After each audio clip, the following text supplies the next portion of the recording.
When I walked into the briefing room, my father-in-law, the Navy SEAL Admiral, gave me a smug grin and said, "What's your call sign, sweetheart?" The whole room broke into laughter. I just smiled, calm and steady, and replied, "Valkyrie." The laughter stopped cold. Respect didn't have to be asked for that day. It was claimed. A few days earlier, during Sunday dinner, Richard had slid a formal invitation across the table while Daniel carved the roast. "You'll be attending my briefing tomorrow as a civilian observer," he announced. "Time you saw how real military operations work." My daughters were upstairs doing homework, missing the moment their grandfather made his biggest mistake. For 3 years, I'd been waiting for him to open that door, to hand me the exact opportunity he thought would humiliate me.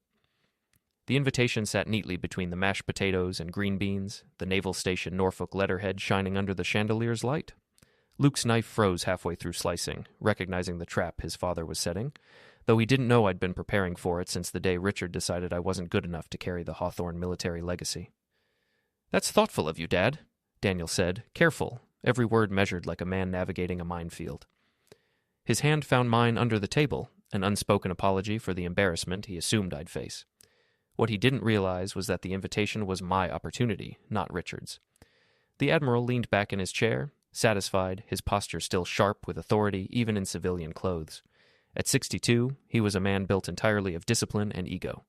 His gray beard was trimmed like regulation required, and his eyes had that cold, evaluative stare he reserved for those he didn't respect. For 3 years, that included me.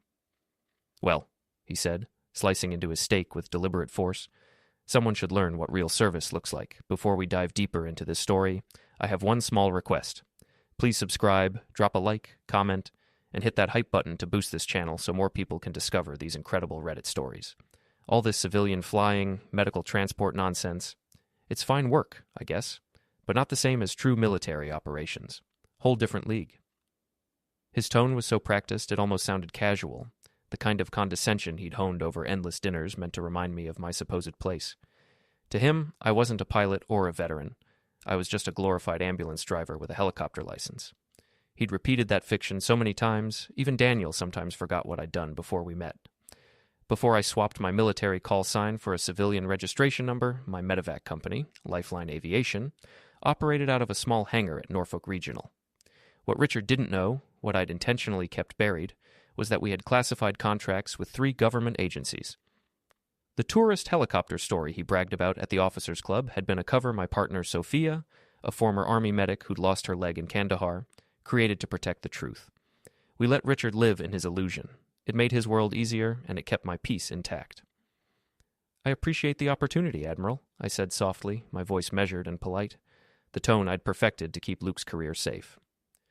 Richard liked his daughters-in-law quiet, agreeable, and invisible.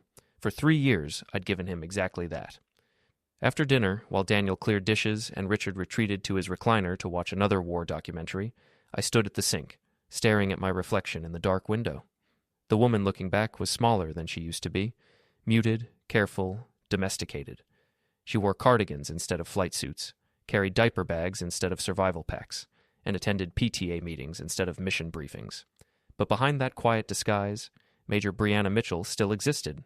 Valkyrie 77, the pilot who'd flown through hellfire to extract wounded soldiers, who'd earned a Distinguished Flying Cross for actions still partially classified, who'd saved 15 men in Helmand Province, including Richard's brother, Nathan. He had no idea that his son had married the woman who'd saved his brother's life. Later that night, after we'd put the girls to bed, I sat in my home office, the one disguised to look completely ordinary. Family photos, crayon drawings, tax forms. But in the bottom drawer, locked beneath old appliance manuals, was a manila folder I'd been curating for years. Inside were declassified mission reports, citations, and most importantly, a commendation letter signed by Admiral Richard Hawthorne himself, commending Major B. Mitchell for extraordinary valor during Operation Crimson Sand. He'd never realized that B. Mitchell was me. The idea had never crossed his mind that the pilot he'd once praised was the same woman he'd spent years dismissing as irrelevant. Tuesday morning began the same as always, 5:30 a.m. sharp. Luke's uniform waited on the hanger, every crease pressed, every ribbon aligned to regulation. Richard measured worth in presentation, and I'd learned to use his own standards as a shield. On the kitchen counter, Clara and Rains's lunchboxes sat side by side. Ham and cheese for Clara, turkey for Rains. I added their little notes, written on colorful cards with hearts and doodles. Small reminders to be brave, to be kind. My own briefing, however, was already in motion. They'd never understand that my version of brave meant flying through rocket fire with half the instruments dead. At 6:15, Daniel found me in the kitchen, freshly showered, Rhea Meg for the uniform I'd ironed the night before. He kissed my forehead, a gesture filled with both tenderness and apology. He knew his father's plan, though he'd tried and failed to stop it. Once Admiral Hawthorne set a course, there was no changing direction. "You don't have to go," he said softly while pinning on his ribbons. "I can tell him you're sick or that the girls need you." "It's fine," I answered, pouring his coffee into the same travel mug he'd used since the academy. "Your father wants to teach me about real operations. Maybe I'll learn something." The words came out smooth, but the bitterness lingered. Daniel searched my face, trying to read emotions I'd long learned to hide. I'd become skilled at that. Masking my feelings around Hawthorne men was self-defense. At 6:45, I kissed the girls goodbye as they sat at the table, half-finished cereal bowls beside their backpacks. Raines looked up from her math worksheet, brow furrowed. "Mom, why are you dressed fancy?" she asked, noticing the blazer instead of my usual sweater. "Just a meeting at the base," I said, smoothing her dark hair that matched Luke's. Clara didn't even look up, lost in her dolphin book, eager to share facts later, whether anyone wanted to hear them or not. To them, it was just another Tuesday. They had no idea their mother was walking into a trap built over years. The drive to Norfolk Naval Station took 18 minutes, crawling through the usual morning traffic. School buses at every stop, parents in minivans, contractors in pickups. My phone buzzed at the second red light. A text from Luke. "Dad was weird at breakfast. Kept talking about T-Mag, someone to know their place. Think Jenkins is getting demoted. Be careful driving." Poor Luke. Still blind to the fact that his father's target wasn't Jenkins. It had always been me. I'd watched Richard perfect this brand of attack. Indirect, deniable, always framed as mentorship. He could ruin someone and still call it leadership. Daniel had grown up interpreting his moods, but never saw how those same tactics worked on people outside his inner circle. At the next stoplight, I typed, "Thanks for the warning. Love you." Short, simple, revealing nothing of what I already knew or what I was ready for. The gates appeared through the haze, guards checking IDs with mechanical precision. My civilian contractor badge earned an extra glance, then a wave through. I'd held that pass for 2 years, consulting quietly on medevac protocol, something Richard had conveniently never mentioned to his colleagues. Parking between 2 official vehicles, I grabbed my bag when movement caught my eye. Elena Rafael was unloading groceries from her SUV a few spaces over. "Brianna," she called, hurrying over with that soft tone people used when they sensed trouble coming. "Didn't expect to see you here today." "Admiral Hawthorne invited me to observe his briefing," I said evenly. Elena's expression tightened. She glanced around, then leaned closer, voice low but urgent. "He's been talking about this all week at the club. My husband said Richard's planning to—" She hesitated, choosing her words. "Put his son's wife in her proper place," that's how he phrased it. She shook her head, disgust clear in her voice. "Ethan said it didn't sit right. But once Richard decides something, it happens." It wasn't a shock, just confirmation. Richard had been advertising my humiliation, setting the stage, ensuring the audience would be full. What he hadn't accounted for was that I'd been preparing for this moment longer than he'd been plotting it. "Thank you," I said sincerely. She risked her husband's standing to warn me, a small rebellion in a rigid world. "Be careful," she said, giving my arm a quick squeeze before heading back to her SUV. "That man ruins people's lives for less than what he thinks you've done."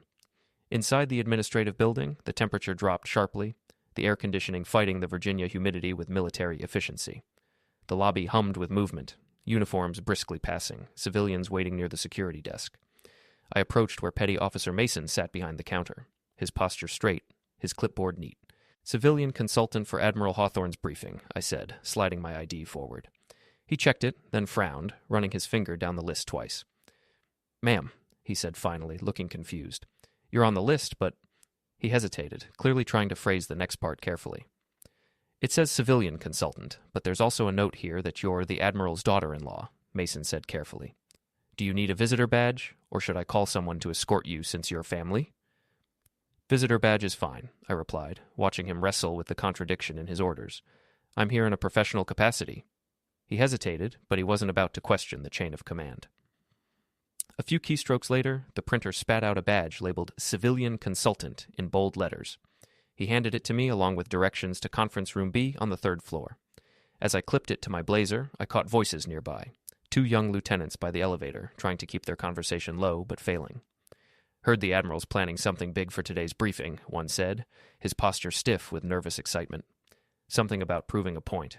Difference between real service and civilian pretenders. "Whatever it is, I'm just glad I'm not the target," the other muttered. "Hawthorne's been on a tear all week. Spent 20 minutes yesterday talking about how civilians are softening the Navy." They fell silent when they noticed me walking toward them, off-Brianna tight smiles before escaping into the elevator.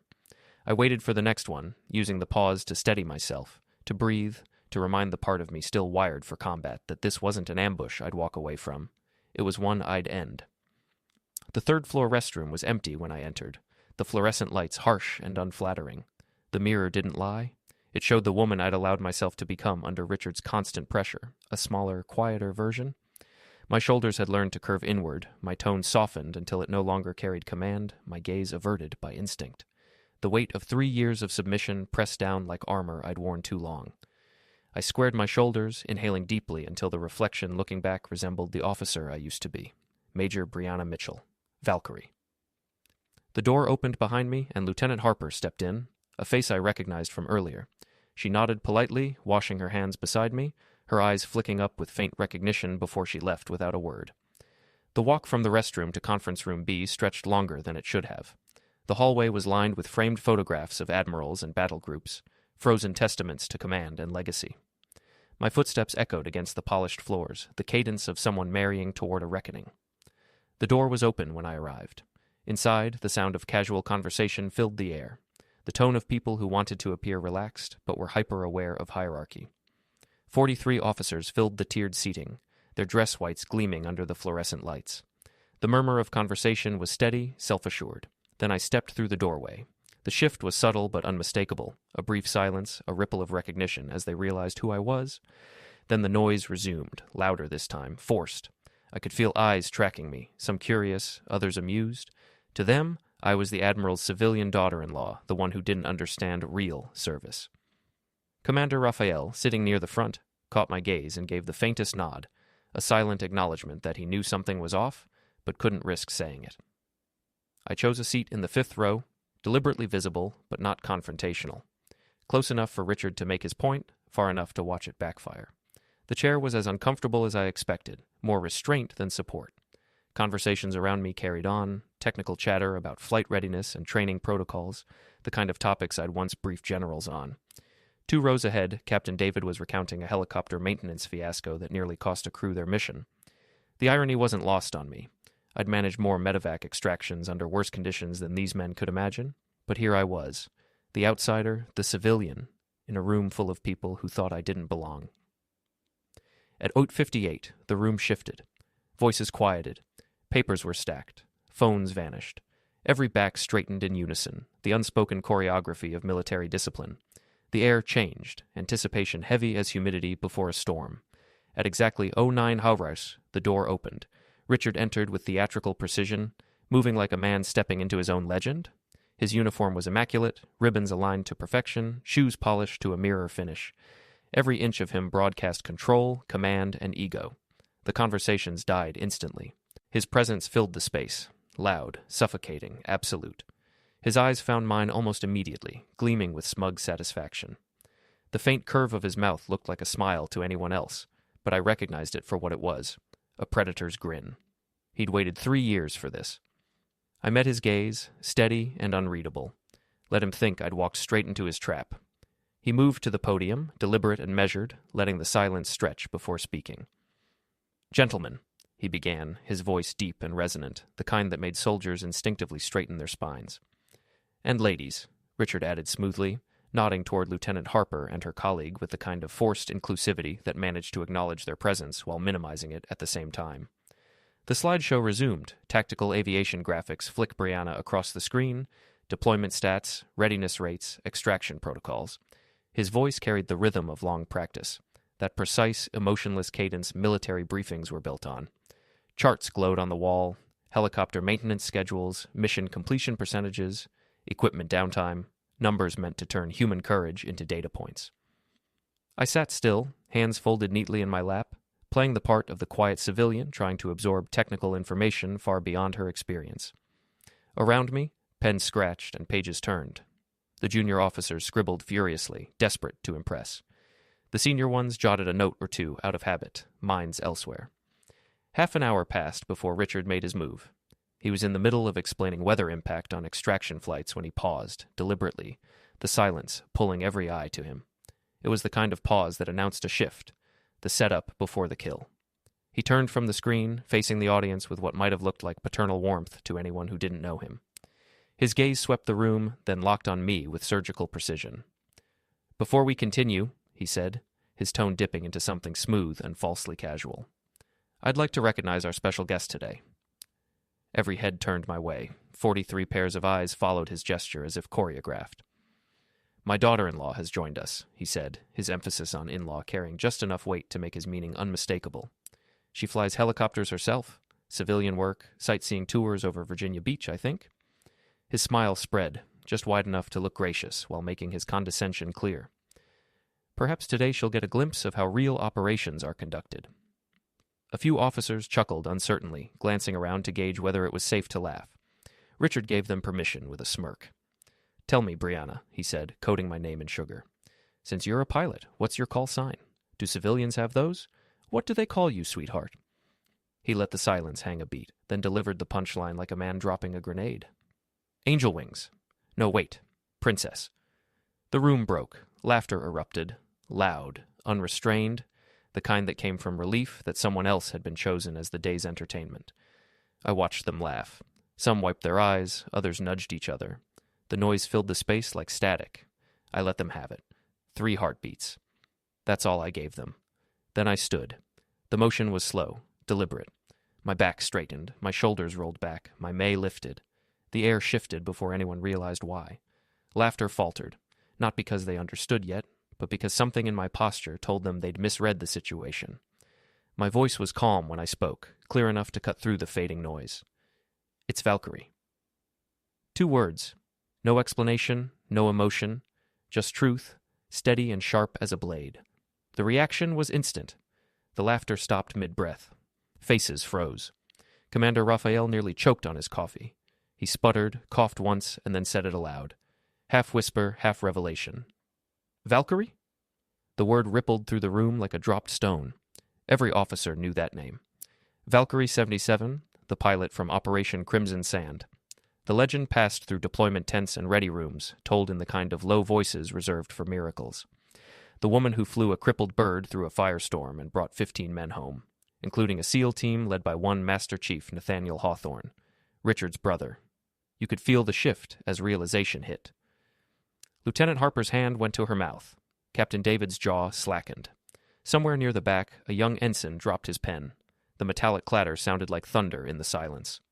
Richard's face changed first. His smirk faltered, his color drained, and for the first time since I'd known him, I saw uncertainty crack through that wall of command. I didn't raise my voice. I didn't need to. "August 2018, I began evenly. Helmand Province. 15 men extracted under heavy fire. 2 Blackhawks shot down. We took an RPG through the rear assembly. Hydraulics failing, comms dead." Every syllable landed like a hammer. Lieutenant David Park was unconscious, bleeding out. I flew one-handed while applying pressure to his wound. My voice didn't shake. It didn't need drama. The facts were the power. We flew into hellfire and came out alive. That extraction team included one Nathaniel Hawthorne. I said the name slowly. The silence that followed was absolute. Richard's grip on the podium tightened, his knuckles bone-white. His lips parted as if to speak, but no sound came. The man who'd spent 3 years trying to humiliate me stood speechless in a room full of witnesses, his own officers, finally recognizing the truth. Around the room, glances darted like signals between officers piecing together fragments they'd never thought to connect. Nathaniel Hawthorne, the Admiral's brother, the SEAL who died 2 years ago, but only after surviving Operation Crimson Sand because someone had bought him that time, because I had. "Your brother, Admiral," I said, steady, my voice professional though my pulse echoed with ghosts of rotor blades and tracer fire. "He was bleeding from a femoral artery when we loaded him, lost consciousness twice before coming to, begged me not to let him die before holding his daughter. She was 3 weeks old, he had her photo taped inside his helmet." A single whisper. "Dear God," cut through the silence from somewhere near the back. Another officer had his phone out. Seer Meg, verifying the impossible. that the woman their admiral had mocked for 3 years was the pilot behind a classified legend. I didn't flinch. Half my hydraulics were gone. My co-pilot was unconscious. I was flying blind on muscle memory and hope. The bird shook so hard, my crew chief dislocated his shoulder, trying to cover our tail. 17 hits to the fuselage. We counted them later. My tone stayed even, detached, every detail slicing through the room, sharper than anger ever could. Richard's expression shifted through phases: shock, denial, horror, each more human than I'd ever seen him. His plan to humiliate me was crumbling, leaving him exposed before 43 witnesses. He had spent years belittling the woman who'd saved his brother's life. Nathaniel met his daughter because I refused to lose him that night, I said quietly. 2 years later, before his final deployment, he sent me a letter. Wanted someone to know what really happened, the decisions that nearly killed us all before we even left the ground. Whispers rippled now. A low storm gath Brianna. Crimson sand. No way. That was her. Heads turned, murmurs building momentum. Commander Rafael sat rigid, eyes wide with something beyond disbelief. Recognition. He'd been there. He remembered. Calmly, I took my phone from my pocket, opened a file, and raised the screen just high enough for the nearest officers to see the government seal. Operation Crimson Sand, after-action report, declassified 6 months ago. The heading gleamed under the fluorescent lights, date stamps, and authorization codes visible even from a distance. It's enlightening reading, I said evenly, especially the section on command decisions that night. 3 separate abort recommendations from the weather officer, all overruled by you, Admiral. A muscle jumped in Richard's jaw. His hands clutched the podium now, not in authority, but to stay upright. You prioritized your operation timeline over pilot safety, I continued, voice steady but cutting through the tension like rotor blades through fog. The report states, quote, Command's insistence on immediate extraction despite environmental and logistical warnings created unnecessary risk to aircrew and ground personnel. I let that sit. That's military language for you almost killed your own brother through arrogance. The air collapsed into silence. You could hear the hum of the air conditioning, the click of someone's pen rolling to the floor, the sound of truth settling like debris after impact. The officers hadn't come to witness this. They'd expected theater, a lesson in hierarchy. Instead, they were what Meg and Admiral brought face to face with the consequences of his own pride. In the second row, a captain stood abruptly, chair scree Meg. If you're Valkyrie 77, he said, voice unsteady, then you're the one who... He stopped himself, torn between finishing the sentence and keeping his career. His unfinished words hung like static in the air. The revelation wasn't random. It was inevitable. 2 months earlier, I'd already uncovered the truth Sophia had feared to confirm. She'd walked into my office one afternoon, her prosthetic leg clicking softly against the floor, holding a folder marked with blacked-out text and official stamps. Her old contacts in military intelligence had found something buried deep inside declassified archives. She hadn't said a word, just handed me the folder and waited. I'd read in silence, line by line, while the pieces fell into place. Richard had hidden his brother's survival, rewritten the story, scrubbed the record clean, because acknowledging that Nathaniel lived meant crediting the pilot who defied his direct orders. A woman. Me. Daniel never knew. He thought his uncle died in the crash. He didn't know about the 2 years of letters Nathaniel wrote from recovery, about the confession that his brother's obsession with glory had cost men their lives. The report exposed not just a cover-up, but a rift between brothers that had everything to do with truth and who dared to speak it. Lieutenant Harper now had her phone angled subtly, red recording light winking. She wasn't just documenting scandal. She was preserving history. Beside her, Lieutenant May sat rigid, jaw tight, eyes bright with restrained fury.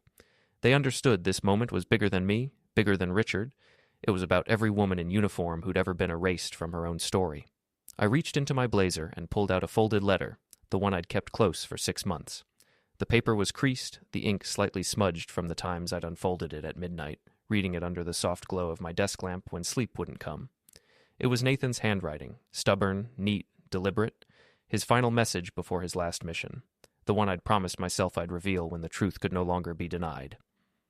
Admiral Hawthorne, I began, my tone formal, deliberate, drawing a clear line between us, the professional distance he'd always demanded but never respected.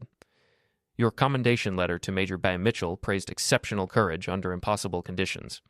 You called that pilot a credit to naval aviation and recommended them for the Distinguished Flying Cross. I unfolded the letter slowly, the soft rustling of paper echoing through the suffocating silence. Several officers leaned forward instinctively, trying to glimpse what I held. Richard's complexion had gone from ashen to nearly translucent, as though the blood had abandoned him entirely. "Yet you've spent 3 years belittling that same pilot at family dinners," I continued. "You introduced me to Admiral Harper last year as Tyler. Wrong name, deliberately wrong. A small cruelty meant to remind everyone how little I mattered. You told Captain Richards your son had married beneath himself, that Daniel could have done better if he'd waited for a proper military woman." Commander Rafael shifted in his seat, his jaw tight, his expression darkening. None of this was news to them. Richard's disdain for me had never been subtle, but now, in this new light, context turned gossip into revelation. The woman he'd mocked was the same one whose name he'd once signed beneath words like valor and honor. 6 months before Nathaniel died, I said softly. He came to see me. The sentence landed like a shockwave through the room. He found my office through military channels, showed up unannounced on a Thursday afternoon, said he wanted to thank me, but that wasn't why he came. Richard's breathing was ragged now, audible even in the back rows. His knuckles whitened against the podium. He glanced toward the exit once, a flicker of instinct, but stopped himself. He knew walking out would be surrender. "Nathaniel couldn't forgive you," I said. "He told me so himself. He said the guilt was eating you alive, that you lashed out at everyone who reminded you of that night. Including him, especially him, because his survival proved you were wrong, because your pride nearly killed 15 men.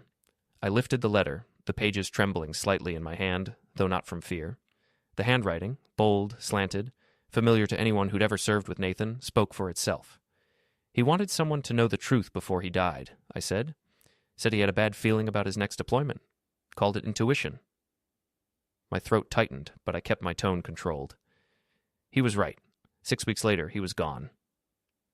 The faint click of Lieutenant Harper's phone zooming in sounded louder than it should have. Every head turned slightly. More phones appeared, not to record, but to verify, to search. Operation Crimson Sand, Operation Redstone, Operation Nightfall. They were all typing, connecting patterns. "Should I read his exact words, Admiral?" I asked, though I didn't wait for an answer. "If something happens to me," I read aloud, voice steady, "someone needs to know about Richard's pattern. Crimson Sand wasn't isolated. Operation Redstone, 2016, 7 dead because he ignored terrain warnings. Operation Nightfall, 2017, 3 more because he pushed through mechanical failure reports. He buries investigations, uses friends in command to sanitize findings. People keep dying, so his record stays clean." The explosion of sound that followed was instantaneous. Shocked voices, chair legs scraping, the clatter of pens dropping. Someone muttered, "Jesus Christ." Another officer cursed under his breath. Captain David was already scrolling through his phone, eyes wide as he compared my words to the official reports. The scrubbed versions everyone had assumed told the full story. They didn't. They never had. Richard tried to speak, but his voice cracked. "That's enough," he rasped before clearing his throat and trying again. "This is classified. You can't... It's not classified." I cut in, raising my phone. Crimson Sand was declassified 6 months ago. Nathan's letter was personal correspondence. And as for the rest, Inspector General's office already has copies. They're very interested in patterns of command negligence tied to preventable deaths. Richard blinked, unsteady, like a man standing in the wreckage of his own creation. The authority that had defined him was gone, stripped bare by evidence and witnesses. The room had shifted. It wasn't just judgment anymore. It was reckoning. Every officer understood the scale of what they were hearing. This wasn't family drama. It was an expose of systemic rot, of arrogance turned lethal. You could feel the weight of it pressing down on the room, the kind of moment that would end careers, rewrite records, change the way names appeared in military history books. Then, breaking the silence, Commander Rafael rose to his feet. The sound of his chair scraping across the floor was jarring against the quiet. His face was pale, his broad frame suddenly smaller under the fluorescent light. "I need to say something," he said, voice trembling. Every head turned toward him. His eyes met mine briefly, an unspoken understanding passing between us before he looked at Richard. "I was on the comms rotation for Crimson Sand," he began, his tone low, cracking around the edges. "And she's not lying." He looked straight at me first, then at Richard, and back again, torn between loyalty and conscience.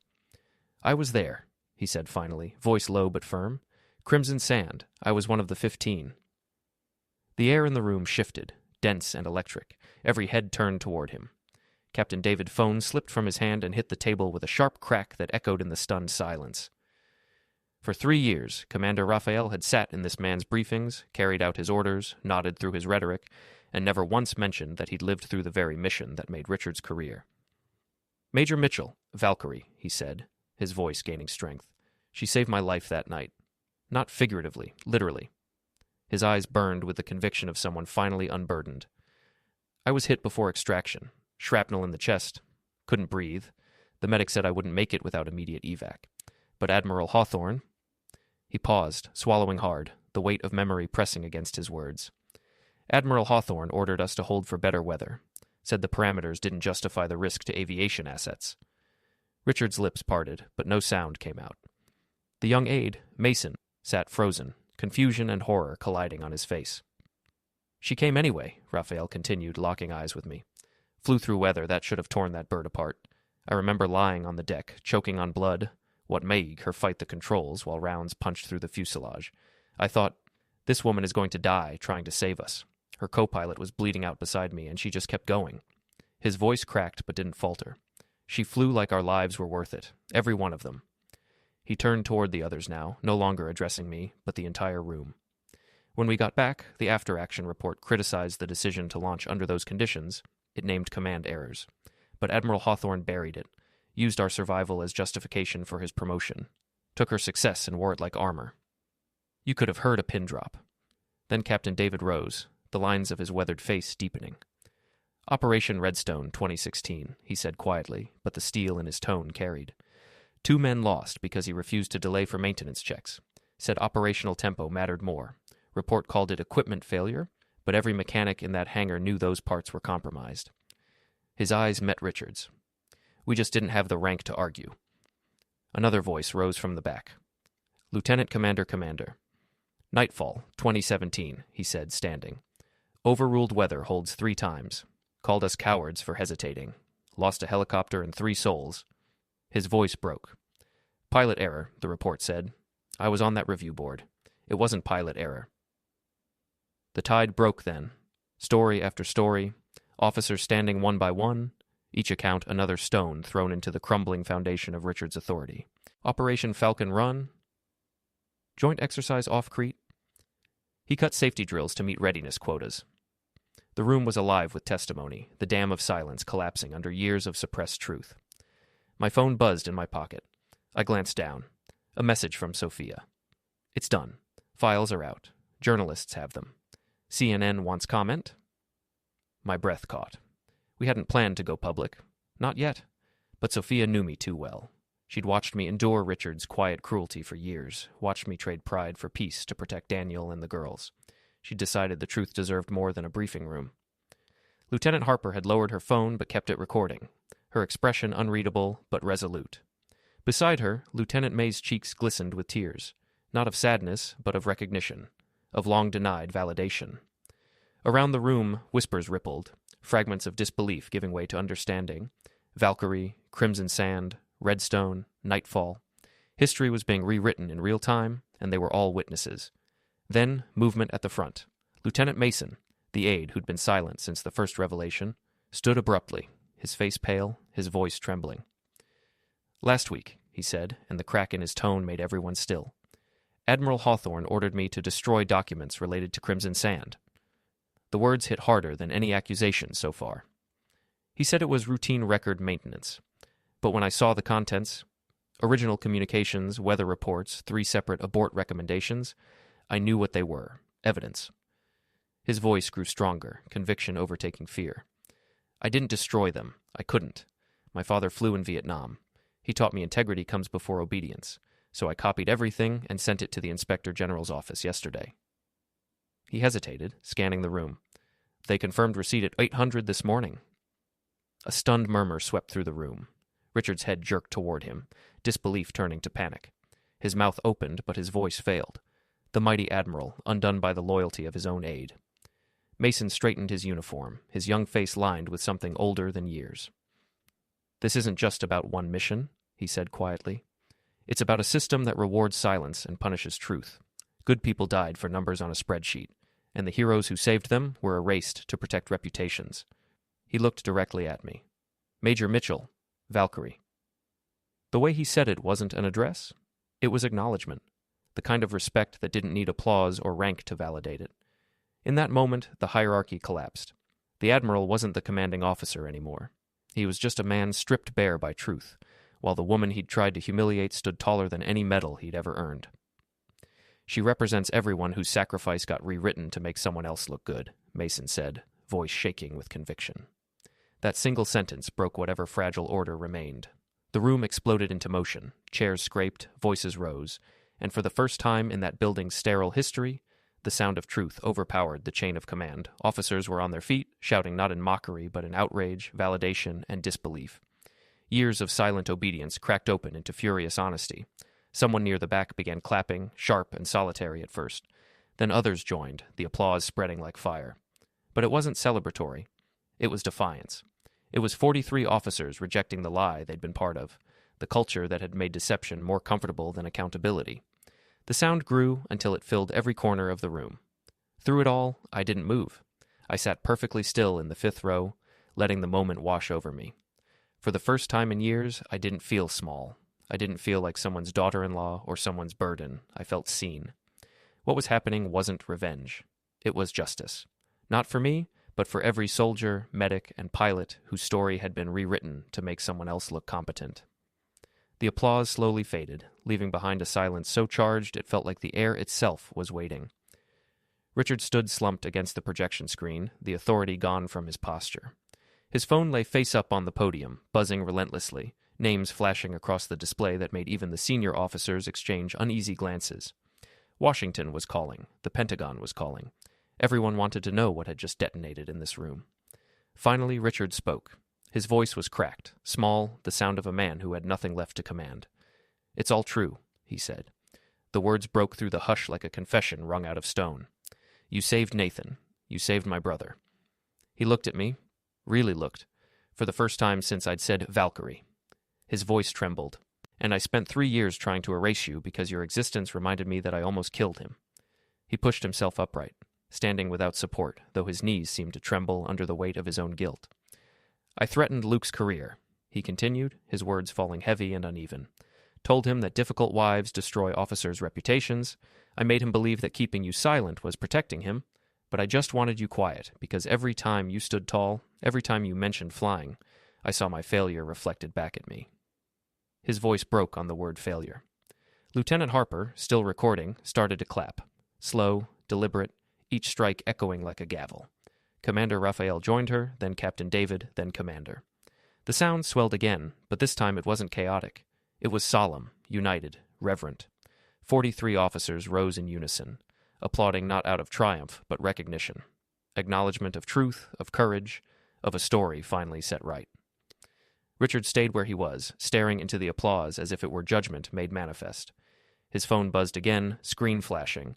Office of Naval Operations. Incoming call. He didn't move to answer it. His shoulders sagged, and for the first time, the man who had built an empire of fear looked utterly human. I stood slowly, not to accept their applause, but because I had one final truth to deliver. "There's something else you should know, Admiral," I said. The room stilled instantly. The applause died like a switch had been thrown.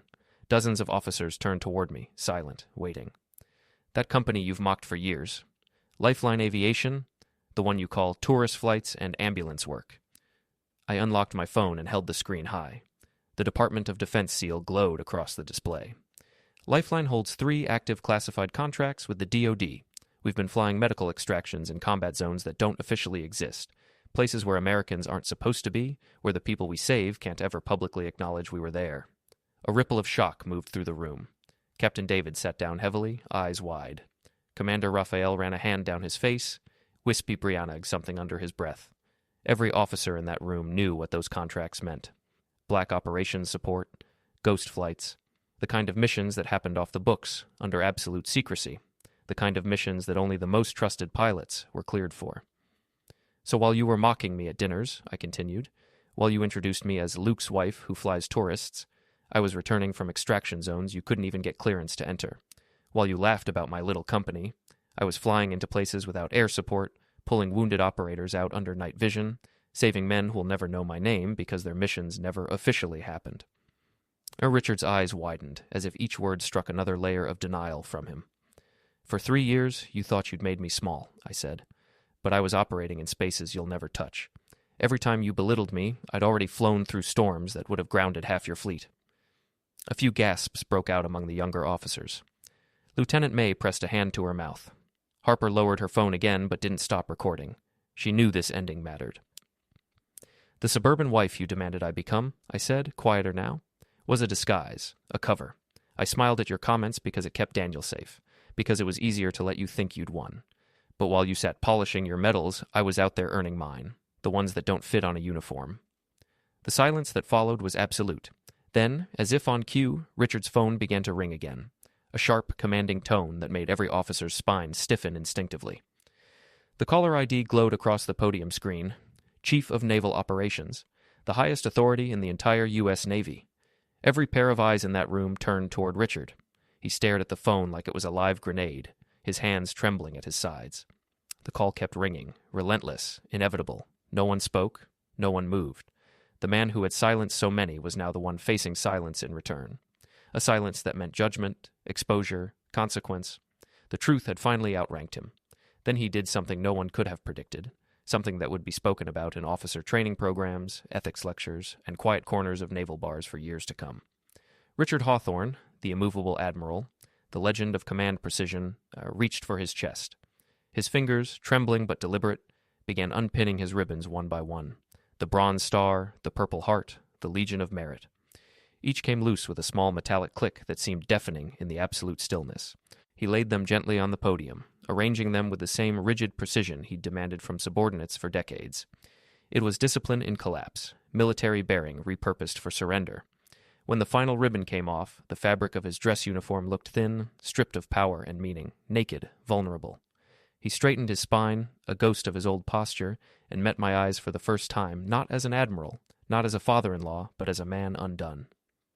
"You're the officer I pretended to be," he said, and the simplicity of those words cut deeper than any apology could. No one moved, no one breathed.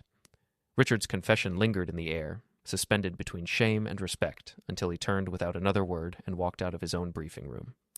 His footsteps echoed down the hallway, fading into silence, leaving 43 witnesses behind to absorb the unraveling of everything they'd believed about hierarchy, heroism, and honor. The ribbons gleamed under the harsh fluorescent light, small mirrors reflecting the cost of borrowed valor. Lieutenant Mason moved first. With quiet purpose, he walked to the podium and gathered each ribbon, placing them gently into an evidence bag. His movements were reverent, not triumphant, an act of preservation, not plunder. He sealed the bag, labeled it, and set it aside like a relic of a fallen belief system. No one spoke. The only sound was the hum of the lights, steady and clinical, like a requiem. Gradually, the room began to stir. Officers filed out in silence, one by one, pausing as they passed me. Some extended their hands, their grips firm and wordless. Others simply nodded, their eyes heavy with understanding, respect, or quiet awe. No one said sorry. They didn't need to. Lieutenant Harper approached last. She slipped a small card into my palm, her handwriting looping across the back in blue ink. "For when you're ready to tell the real story," she murmured, "not the one they'll try to sanitize." Then she was gone, leaving the echo of her words hanging in the air like a challenge. When the last footsteps faded, I sat alone for nearly 10 minutes. The silence felt sacred. My phone vibrated continuously on the table, lighting up with 47 missed calls and nearly 200 messages. I didn't look at a single one. Not yet. For the first time in 3 years, I allowed myself stillness. No pretense, no disguise, no calculation. Just breath. Just existence. Daniel arrived less than an hour later, storming through the conference room doors. His uniform was wrinkled, his face pale and tight with emotion. "Brianna," he said, his voice cracking as he crossed the room in 3 long strides and pulled me into his arms. "I've been getting calls. God, so many calls. I didn't know what was real." His chest rose and fell against mine, heart pounding. "But I always knew who you were." His whisper trembled against my hair. "Not the version my father allowed, not the woman he pretended you were. I knew Valkyrie. I just didn't know that name belonged to you." He pulled back enough to meet my eyes, his own rimmed with unshed tears. "I've been documenting everything," he confessed, voice raw. "Every threat, every time he made you feel small, every email hinting my career depended on your silence. I have recordings, Bree. I have proof." He swallowed hard. "I drafted my resignation 6 months ago. It's been in my desk drawer ever since. I couldn't watch him keep breaking you, not for another day. For once, I had no words. Daniel Hawthorne, the man who'd been born into rank and raised in obedience, had been preparing to throw it all away for truth. For me. That silent sacrifice, unseen, unspoken, was the purest act of love I'd ever known. 6 months later, I sat in an oak-paneled room at the Pentagon before a military review board. Richard sat opposite me, thinner now, stripped of his rank insignia, his posture stooped. He faced potential court-martial on charges of falsified reports, gross negligence, and conduct unbecoming an officer. The evidence Lieutenant Mason preserved, combined with testimony from the briefing room, formed an airtight case. He had no defense. When my turn to speak came, I did what stunned the entire panel.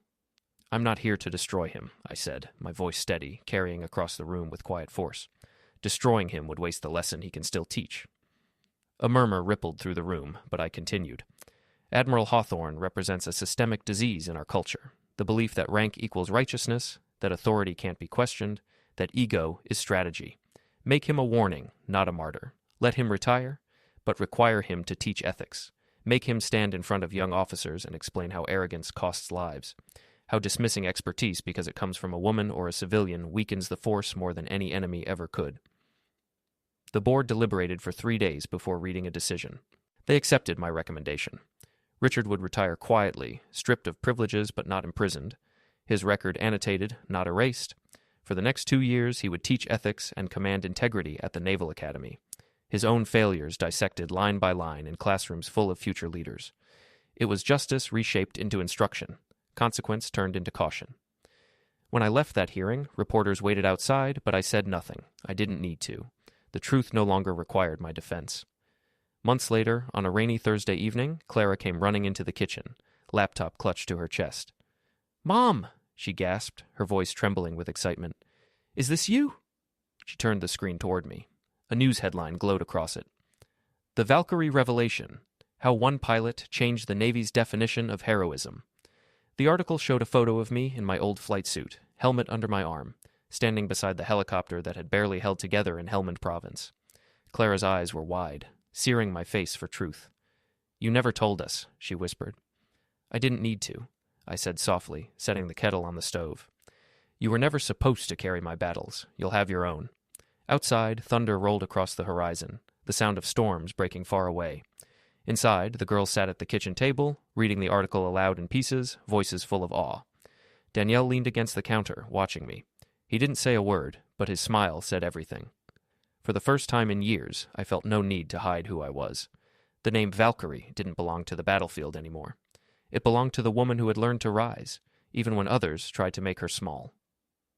"Mom, is this you?" Clara's voice trembled slightly as she turned the laptop toward me, the glow of the screen illuminating both her and Rains's wide-eyed faces. They stared at the image, me in full flight gear, dust swirling around the landing zone, helmet under my arm, the unmistakable call sign Valkyrie stenciled beneath the rotor blades.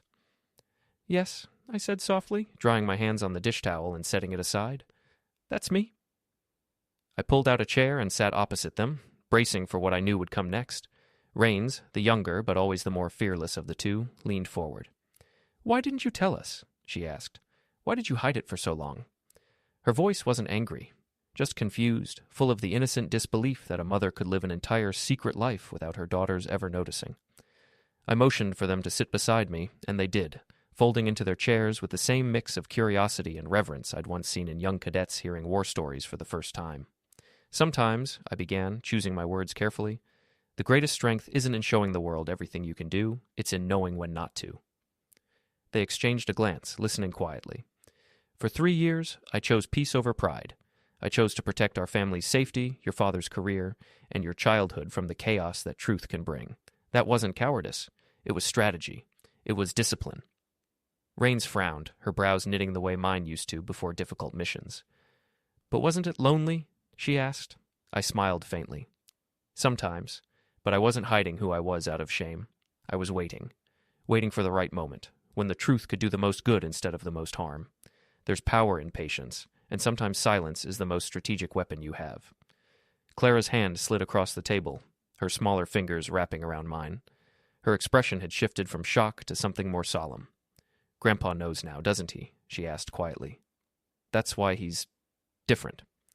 Yes, I said, exhaling slowly. He knows. Richard Hawthorne had changed in ways I'd once thought impossible. His arrogance had been replaced by something quieter, remorse maybe, or the fragile humility of a man learning how to live without his armor. At military functions, he now introduced me not as his daughter-in-law, but as Commander Brianna Mitchell, the woman who saved my brother and my soul. The first time he said it, his voice had cracked on the word soul, and even then, I wasn't sure if it was from pride or shame. Our relationship would never be warm. Too much had happened for that. But it had become honest. Every month, without fail, a handwritten letter arrived from Richard. Always dated, always meticulously formatted. Each one chronicled a memory he'd re-examined. A dinner where he'd interrupted me, a promotion ceremony where he'd failed to acknowledge my rank, an introduction where he'd deliberately used the wrong name. He catalogued every dismissal like evidence, confessing them one by one. It was his self-imposed penance, his personal version of a mission log. Redemption through accountability, he'd written once. Not for forgiveness, but for understanding. Meanwhile, I'd returned fully to flying, not behind a civilian pseudonym, but as myself. Commander Brianna Mitchell, call sign Valkyrie. Lifeline Aviation had grown beyond recognition. What began as a small medevac operation had become one of the most respected government-contracted rescue networks on the eastern seaboard. We expanded into conflict-adjacent recovery, humanitarian extraction, and classified rescue support. But the change that meant the most to me wasn't the contracts or the funding, it was the people. Our new pilots came from everywhere. Veterans, EMTs, flight nurses, even combat pilots who'd left the service disillusioned. Many were women who'd read the declassified reports or seen that briefing story go viral and decided they wanted to fly for someone who understood what it meant to be overlooked, underestimated, and underestimated again and still keep flying. They called themselves the Valkyrie Wing. It started as a joke and turned into an identity, a badge of honor. The respect I'd earned that day in the briefing room wasn't something Richard could have given me. It had always been mine. I just hadn't claimed it until the timing was right.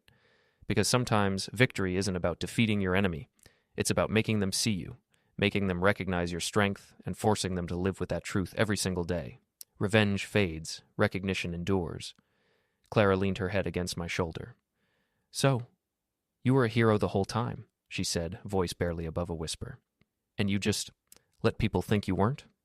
I brushed her hair back gently. Heroes aren't always loud, sweetheart. Sometimes they blend in, wait, listen, and when the time comes, they act. That's what real strength looks like. Outside, rain began tapping against the kitchen windows, soft and steady, the same rhythm I'd once heard against the helicopter's windshield in Helmand. Rains looked down at my hand and noticed the small scar on the side of my wrist, a remnant from shrapnel years ago. She traced it lightly with her finger. Does it still hurt? She asked. Not the way it used to, I said. Scars only hurt when you pretend they aren't there. For a long time, none of us spoke. The girls sat reading the article again, scrolling through photos of me in uniform, their expressions shifting from disbelief to pride. And in that silence, I felt something settle inside me, a peace I hadn't known I'd been waiting for. Later that evening, Daniel joined us at the table, listening as the girls asked question after question about the helicopter, the missions, the medals. When Clara asked if I'd been scared, I told her the truth. Always, I said. But courage isn't the absence of fear. It's flying anyway. When they'd finally gone to bed, Daniel lingered, his arm around my shoulders. You changed more than one system that day, he said quietly. You changed him. You changed all of them. I smiled, resting my head against his chest. No, I murmured. I just reminded them what integrity looks like when it's stripped of rank. Sometimes vindication doesn't come with victory parades or medals. It comes in quiet kitchens where daughters finally know who their mother is and understand that power and grace can exist in the same woman. If this story of hidden strength and earned respect left you inspired, hit that like button right now. My favorite moment was when Commander Rafael stood up and revealed he was one of the 15 men saved during Operation Crimson Sand. What was yours? Was it Richard removing his ribbons, or Mason choosing truth over obedience? Share your thoughts in the comments below, and don't forget to subscribe for more powerful stories of truth revealed, justice reclaimed, and courage rediscovered.